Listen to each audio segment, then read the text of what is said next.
오늘 본문은 기도에 관한 말씀을 나눌 때 자주 등장하고 있는 인용되는 본문이기도 합니다.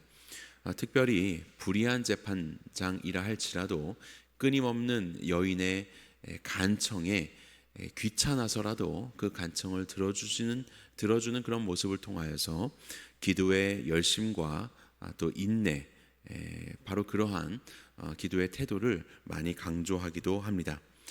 그런데 사실 오늘 본문에서는 그 초점이 우리의 끈질긴 그 끊임없는 그 간청과 어떤 기도의 양에 달려 있다기보다는 우리의 기도를 들으시는 불의한 재판관도 이와 같이 들어주실진데 하늘에 계신 하나님은 어떠하시겠느냐.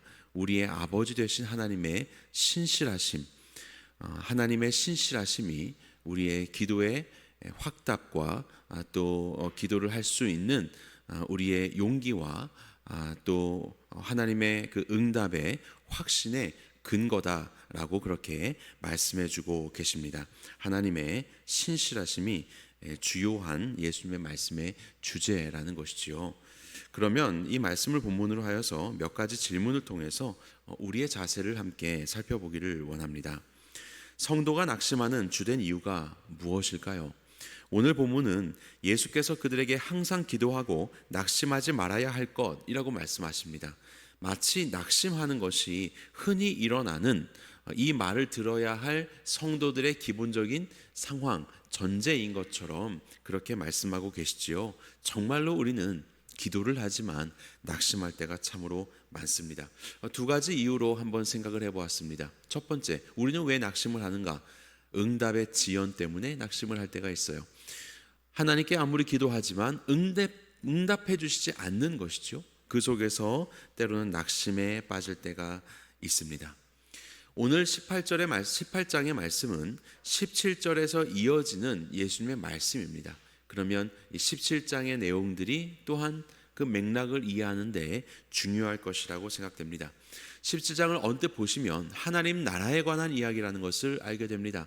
하나님 나라는 이 땅에 왔다. 여기 있다 저기 있다 할 것이 아니라 너희 안에 있다. 그런데 하나님의 나라는 우리 안에 있지만 또한 하나님의 때에 이 땅에 오게 될 것이다 라고 하면서 하나님이 반드시 이루실 하나님의 나라 그리고 하나님의 때에 대한 이야기를 하고 있습니다. 자, 본문의 26절 보도록 하겠습니다. 17장 누가복음 17장 26절 여러분들 성경책으로 같이 읽어보겠습니다. 시작. 노아의 때에 된 것과 같이 인자의 때에도 그러하리라. 여기 때가 등장합니다. 바로 노아의 때입니다. 하나님께서 노아에게 세상을 물로 심판하실 것을 말씀하시고 방주를 지으라고 하셨습니다. 그런데 노아가 이제 산에 방주를 짓지 않습니까? 바닷가에 짓지 않아요. 왜냐하면 물로 심판하실 것이기 때문에 바닷가에 질 필요가 없는 것입니다. 그런데 사람들이 보았을 때는 굉장히 그것은 어리석은 그런 공사의 현장이라고 할 수 있겠죠. 무슨 배를 바닷가에서 짓지 않고 산에서 짓는가. 그런데 정말로 비가 내리고 산조차 다 잠기게 된 역사가 일어났습니다. 그런데 하나님이 물로 심판하시고 방주를 명령하신 이후로부터 이렇게 정말로 그 물의 심판이 이루어질 때까지는 굉장한 오랜 시간이 걸렸던 것이죠. 정확히 얼마나 걸렸는가는 우리는 알 수 없지만 성경을 살펴보다 보면 짧게는 한 40년, 길게는 100년에서 120년까지도 방주 공사 기간으로 잡았던 것 같습니다. 굉장히 긴 시간입니다. 말씀하셨지만 그 말씀이 응답되는 그 노아의 그 시절의 그 응답은 아주 긴 시간이 소요가 되었던 거예요. 자, 두 번째로 28절도 보겠습니다. 17장 28절 시작. 또 롯의 때와 같으리니 사람들이 먹고 마시고 사고 팔고 심고 집을 짓더니. 롯의 이야기가 있습니다. 소돔에 살고 있던 롯에게 어느 날 천사가 찾아옵니다. 날이 저물어가는 저녁에 찾아오게 되고 소돔의 멸망에 관해서 예언을 하지요. 그리고 나서 언제 멸망합니까? 그 다음날 아침에 멸망하게 됩니다. 그 다음날 새벽같이 이제 도망을 가게 되거든요. 롯의 때에 하나님의 심판의 말씀은 노아의 때와는 다르게 매우 급속하게 진행된 것을 보게 됩니다. 이것이 바로 하나님의 때입니다. 우리는 알지 못하지만 하나님은 당신의 때에 반드시 당신의 역사를 이루어 가시는데, 그것이 노아의 때인 것처럼 언제 오는가 싶을 정도로 수십 년, 100년이 넘을 수도 있고, 때로는 롯의 때처럼 하나님이 말씀하시자마자 채 하루가 되지 않아서 그 역사가 이루어지기도 합니다. 이 모든 것들은 하나님의 주권 아래에 하나님의 때죠. 그런데 우리는 하나님께 아뢰며 기도할 때 이루어지지 않고 응답이 지연되는 것 때문에 힘들어할 때가 있습니다. 낙심할 때가 있습니다. 하지만 하나님은 오늘 본문에서도 말씀하셨는데, 우리가 아뢰면 그것을 즉각적으로 들어주신다라고 그렇게 말씀합니다. 그럼에도 불구하고 왜 우리의 삶에는 응답의 지연이 경험되어지는 것이죠? 마치 나사로가 죽으려고 할 때 나사로를 살려주십시오 라고, 사랑하시는 자가 병들었나이다 라고 요청을 하시자 예수님께서 그 요청을 들으시고 이틀을 더 유하시고, 그리고 베다니로 가셨더니 죽은 지 이미 나흘이라 라고 되어 있습니다. 우리가 보았을 때는 예수님은 기도에 응답하지 않으셨습니다. 아니, 응답을 했는데 너무나도 늦게 하셨습니다. 그런데 예수님은 그 말씀을 듣는 즉시 응답을 하셨습니다. 그리고 그 응답으로 지체를 하신 거예요. 우리랑 그 때가 다른 것이지요. 우리가 원하는 것은 나사로의 살림입니다. 죽음에 이르기 전에 그가 살아남으로 인하여서 하나님의 권능과 예수 그리스도의 영광을 보여주기를 원했었죠. 그런데 예수님은 일부러 이틀을 더 유하시고 죽은 지 나흘 만에 가셔서 오히려 썩은 냄새가 나는 나사로를 살리심으로 인하여서 정말로 죽음을 이기시고 이 땅 가운데 부활하실 예수 그리스도의 능력을, 그분의 영광을 보여주셨던 것이죠. 단순히 나사로를 그 병에서 낫게 해주십시오라고 하는 바로 그러한 기도보다도 더 본질적인 죽음마저도 이겨버리시는 하나님의 능력과 그 영광을 그 기도 속에서 응답을 해주신 것입니다. 우리가 구하는 것보다 더 크고 놀라운 바로 그러한 응답을 주님은 이미 들으셨을 때부터 지체하는 순간도 다 주님의 뜻 안에서, 계획 안에서 그 응답을 이루어가고 계셨던 것입니다. 하나님의 응답은 때로 우리의 생각보다 지체될 때도 있습니다. 하지만 하나님은 반드시 하나님의 때에 하나님의 방법대로 응답하실 것이라는 바로 그러한 믿음을 우리가 가져야 할 것입니다. 이 조지 뮬러, 5만 번 기도 응답 받은 사람이라고 유명하지요. 그의 일화에 보면 5명의 친구들을 위해서 기도했다. 불신자인 친구들이 돌아올 수 있도록 그렇게 기도했더니 약 1년 반 만에 한 명의 친구가 돌아옵니다. 할렐루야죠. 생각보다 빨리 돌아왔습니다. 그런데 또 한 명의 친구는 이제 5년, 2명이다. 2명의 친구가 5년 만에 돌아왔어요. 좀 걸리긴 했지만 그래도 5년이면 좀 생각해 볼 만한 시간이었어요. 그런데 나머지 2명이 안 돌아왔는데, 그러다가 한 명이 돌아옵니다. 36년이 걸렸습니다. 36년 동안이나 기도했더니 드디어 주 앞으로 돌아오게 됩니다. 그리고 평생을 조지 뮬러가 기도했지만 나머지 한 명이 돌아오지 않죠. 그리고 조지 뮬러는 이제 하나님의 품에 안기게 됩니다. 그런데 어떤 일이 벌어집니까? 그의 장례식 직후에 나머지 한 명의 친구가 주 앞으로 돌아오게 되는 역사가 일어나지 않습니까? 그의 눈으로는 확인되지 않았지만 하나님은 이미 그 기도에 응답하셔서 그의 친구들을 하나님의 뜻 가운데 하나님의 때에 부르셨던 것이지요. 그래서 우리는 하나님이 이미 응답하시고 계시다라는 이 확신 속에서 하나님의 역사를 바라보며 담대하게 기도해야 할 것입니다. 자, 두 번째로 성도가 낙심하는 주된 이유, 두 번째는 연약함 때문일 것입니다. 나 같은 존재가 무슨 이런 기도를 드리겠는가? 반복되는 죄, 그리고 가책, 그리고 사탄의 시험으로 인하여서 우리는 연약함에 빠져서 하나님 앞에 기도할 담대함을 잃어버리게 되는 것이에요. 사탄은 바로 그렇게 성도를 미혹합니다.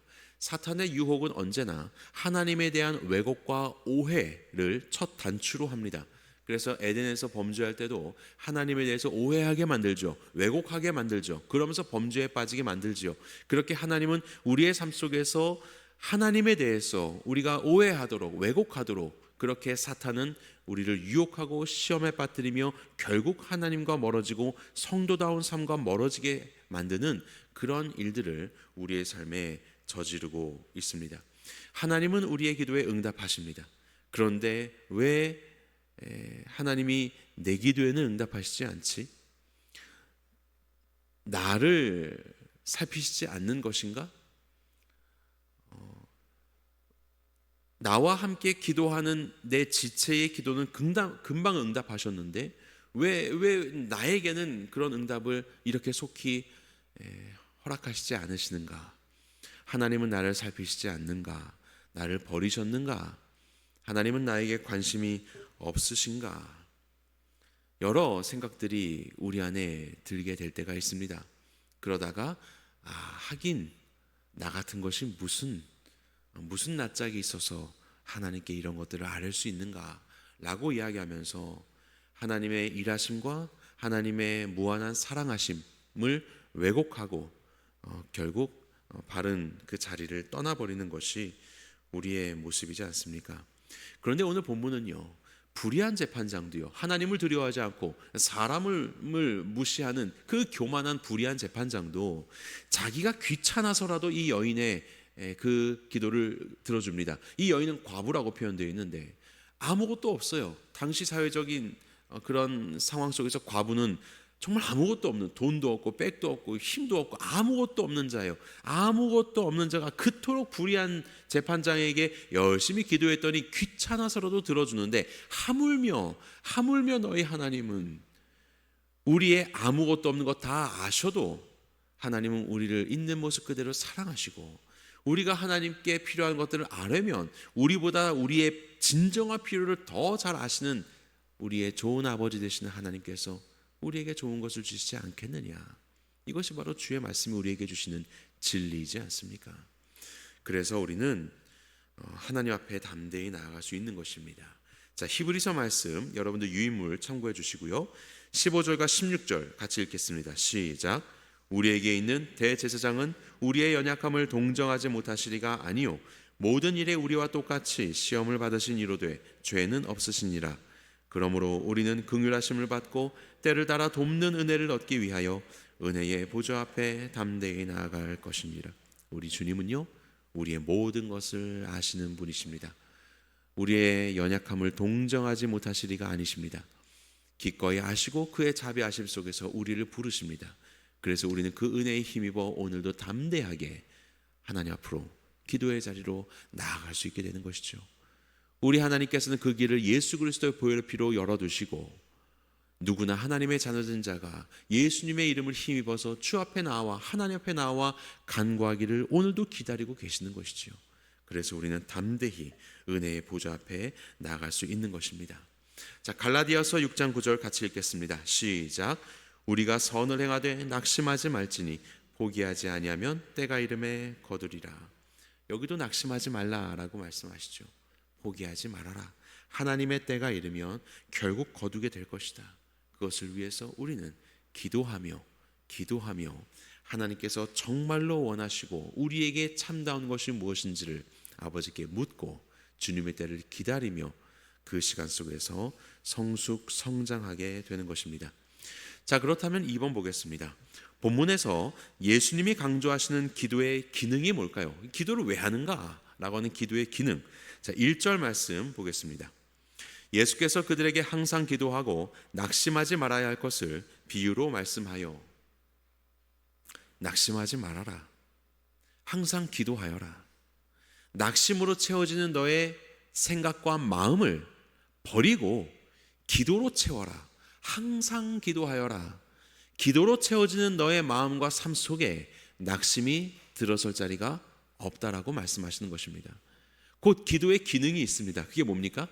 낙심을 하지 않게 하는 것입니다. 낙심을 하지 않게 하는 것. 그것을 위하여서 더욱더 우리의 삶을 기도로 채우라고 말씀하고 있는 것이에요. 우리 로마서의 말씀을 보면 다만 이뿐 아니라 우리가 환난 중에도 즐거워하나니 이는 환난은 인내를, 인내는 연단을, 연단은 소망을 이루는 줄 알미로다 라고 했습니다. 때로는 고통과 고난과 이 환난이 있습니다. 부르짖어 기도하겠죠. 이것을 없애주십시오. 이겨나가게 하십시오. 그런데 그 환난 속에서도 우리가 즐거워할 수 있는 이유는 그 환난 가운데서도 우리는 기도하겠지만 그 모든 기도의 과정 속에서 우리는 염려와 낙심 가운데 빠지는 것이 아니라 오히려 인내를 배우게 되고, 그리고 그 인내를 통해서 우리는 참된 소망을 품는 자로 나아가게 된다라고 말씀합니다. 그러니까 그 환난 가운데서 단순히 환난이 해결되는 것, 이 문제가 아니라 그 가운데 인내를 배우고 참된 소망을 배우는 것, 이것이 없어지는 것이 소망입니다. 더 많이 갖는 것이 소망입니다. 더 빠르게 행하는 것이 소망입니다가 아니라 진정한 소망을 우리가 발견하게 되고 그 소망을 품게 되는 성도의 성숙을 이루게 되는 것이죠. 이를 위해서 낙심을 전제로 하고 있는 바로 이 우리의 현실 속에 우리가 해야 할 것은 기도다라고 말씀하고 있는 것입니다. 기도를 통하여서 우리는 이 걸음을 걸을 수 있는 것입니다. 그래서 우리가 흔히 기도라고 하면 열쇠로 비유하기도 하죠.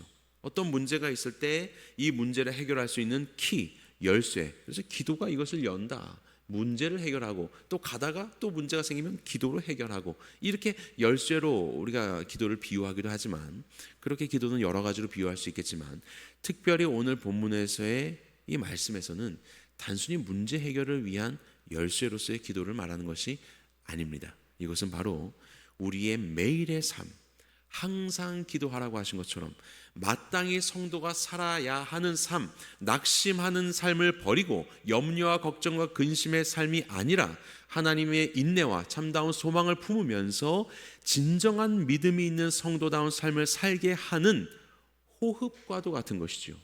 이것은 열쇠, 필요할 때만 꺼내서 쓰는 것이 아니라 호흡, 매 순간 항상 살아가는 방식, 항상 살아가는 모습, 바로 그러한 호흡으로서의 기도를 말씀하고 계시는 것이에요. 그 기도를 통해서요, 우리는 성도다운 믿음을 지탱할 수 있게 되는 것입니다. 이게 바로 기도의 기능이라고 말씀하시는 거예요. 기도를 통하여 너는 성도다운 삶을 살아라. 성도다운 그 믿음의 삶을 지탱하며 그 끈을 붙잡으며 살아라라고 우리에게 말씀하고 계십니다. 자, 그렇다면 그 믿음이라는 것은 뭘까요? 성도가 기도를 통하여서 그 믿음을 지탱하며 살아갈 수 있다면 그 믿음이란 뭘까요?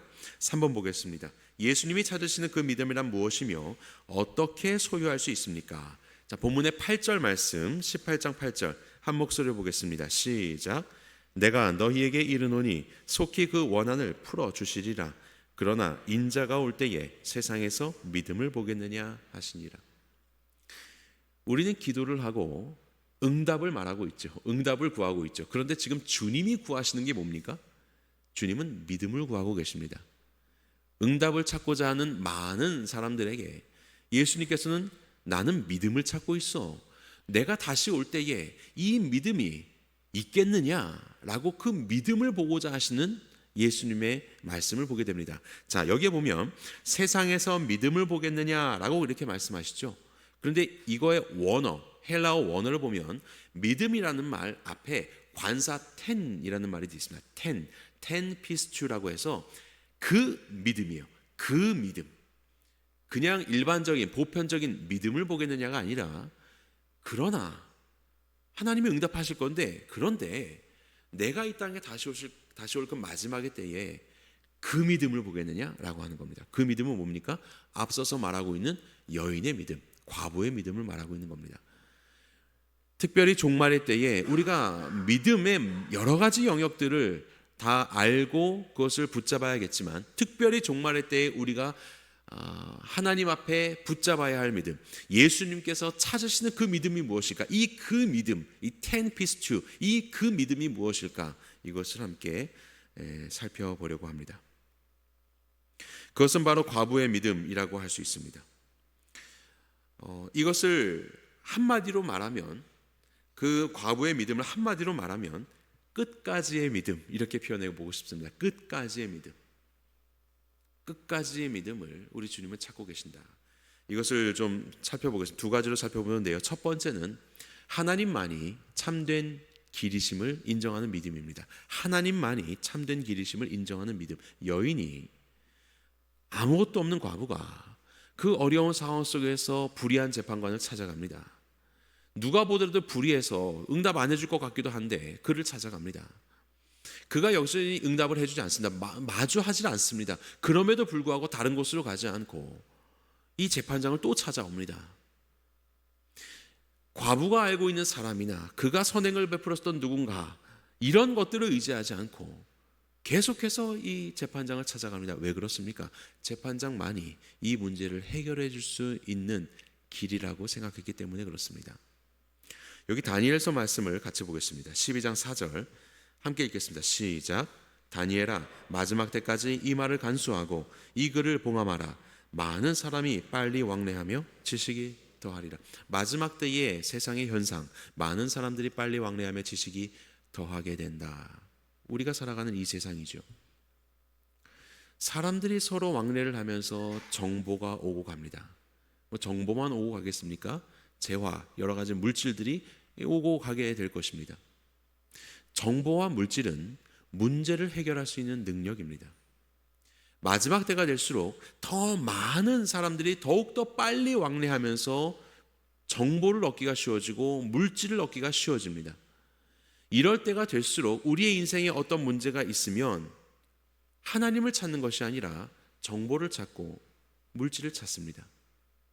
오늘날도 여러분들 삶 속에 어떤 어려움이나 궁금함이나 좀 그런 것, 애매한 것들이 있다면 당장 컴퓨터부터 열어서 뭐 이렇게 찾아보지 않습니까? 그리고 그 정보를 신뢰하지 않습니까? 하나님 앞에 먼저 나아가서 이 모든 것들을 주관하신 하나님의 뜻을 묻는 분이 얼마나 계실까요?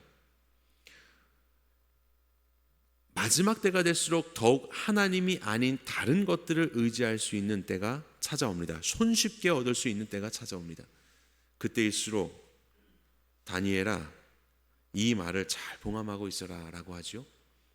하나님을 의지하는 것, 하나님만이 참된 길이심을 인정하는 것. 그래서 다른 곳으로 가지 않고 그 불의한 재판관을 계속해서 찾았던 것처럼 하물며 하나님이신데 우리가 하나님을 찾지 않는다면 도대체 우리는 어느 길로 가고 있는 것입니까? 그래서 바로 이 여인이 보여준 믿음은 하나님이 참된 길 되심을 믿는, 하나님만이 참된 길 되심을 믿는 바로 그러한 믿음인 것이지요.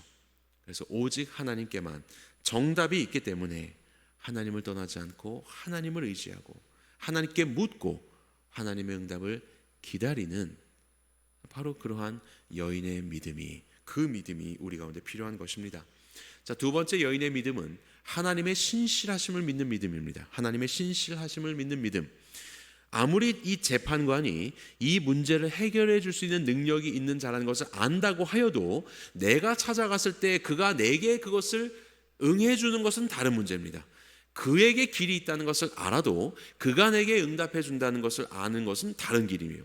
사탄의 생각이 이와 같습니다. 사탄에게는 하나님이 모든 것의 창조주시오, 그분 안에 답이 있다는 것을 사탄은 압니다. 그런데 하나님께 나아가지 않습니다. 그의 인생의 진정한 복을, 그 복락을 하나님께로 채우려고 하지 않습니다. 그는 지금도 하나님을 대적합니다. 그것이 사탄입니다. 가룟 유다가 예수 그리스도를 배반한 이후에 그의 잘못을 깨닫고 나아갔지만 여전히 이 상황은 어렵지요. 바로 그때에 그는 예수님께로 나아가지 않았습니다. 자신이 틀렸다, 어쩌면 예수님이 옳았을지도 모른다라는 그 답이 거기에 있다는 것은 그가 인정했는지 모르겠지만, 답이 거기 있기 때문에 일어나라 할지라도 그 앞에 나아갈 때 그의 신실하심 속에서 내게 선한 응답을 주실 것이라는 바로 그 믿음이 없었던 것 같습니다. 그래서 그는 예수님께로 나오지 않고 자신의 길로 가서 극단적인 선택을 하게 되지요. 하나님이 참된 길, 참된 답이라는 것을 우리가 안다면, 그것을 믿는다면, 그렇다면 하나님 외에 다른 곳으로 갈 곳이 없기에, 그리고 우리가 하나님께로 나아가면 하나님이 내게 신실하게 응답해 주실 것을 믿기에 그 앞으로 계속해서 나아갈 수 있는 것입니다. 나의 어떠함과 상관없이 하나님의 신실하심을 믿는 믿음. 불의한 재판정도 그러한데 하물며 하나님께서 어떻게 하시겠느냐라고 말씀하시는 이 예수님의 말씀 속에 있는 우리의 확신, 우리가 가져야 할 확신, 그 확신의 근거는 나의 열심, 나의 열정이 아니라 나를 향한 하나님의 신실하심, 부족한 자를 향한 아버지 하나님의 놀라운 심정, 바로 그에 대한 것이 우리의 기도의 확신이 되기 때문에 우리는 더욱더 간절히 하나님 앞에 나아가 기도할 수 있게 되는 것입니다. 이것이 바로 끝까지의 믿음이라고 생각합니다. 하나님만이 답이시기에 하나님께 부르짖고 하나님이 내게 응답하실 나의 선한 아버지 되심, 목자 되심을 알기에 끊임없이 하나님께 매달려 나아가는 그런 기도의 삶, 이것이 바로 끝까지의 믿음, 그 여인이 보여준 그 믿음이라고 볼 수 있을 겁니다. 그래서 믿음이 좋은 사람 하면 어떤 것이 생각나시나요? 말 잘하는 사람, 기도 잘하는 사람, 아니면 막 뜨거운 열정이 보이는 사람이 믿음이 좋은 사람, 다 맞는 말일 수 있겠습니다. 그런데 적어도 오늘 본문에 의하면 믿음 좋은 사람은 끈질긴 사람입니다. 정말로 믿기에 하나님만을 붙잡고 신실하신 하나님을 확신하기에 주의 응답을 기다리며 하나님을 붙잡고 끈질기게 기도하는 사람, 바로 그 사람이 이 믿음이 있는 존재인 것이지요. 과부가 그랬던 것처럼 말입니다.